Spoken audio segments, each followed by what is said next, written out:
বিপদ আসলেই প্রথমে বিশ্বনবী সাল্লাল্লাহু আলাইহি ওয়াসাল্লাম একটা দোয়া পড়তেন। কি পড়তেন?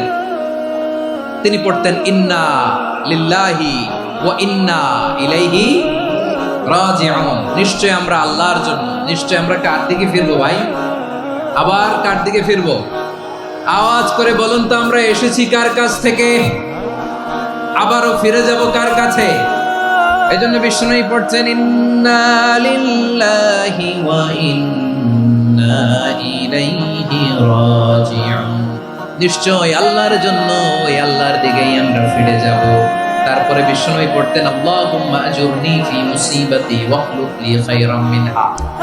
একসাথে প্রথমে পড়তেন ইন্না লিল্লাহি ওয়া ইন্না ইলাইহি রাজিউন, তারপর পরে পড়তেন আল্লাহুম্মা আজুরনি ফি মুসিবাতি ওয়াখলুফ লি খায়রাম মিনহা। মানে আল্লাহ, এই যে আমি বিপদে ধৈর্য ধারণ করলাম, এটার সব তুমি আমার দাও, আর যেটা হারালাম এর চেয়ে ভালো কিছু দিয়ে মেকআপ করে দিও, ভালো কিছু দিয়ে বদল করে দিও। সুবহানাল্লাহ পড়েন।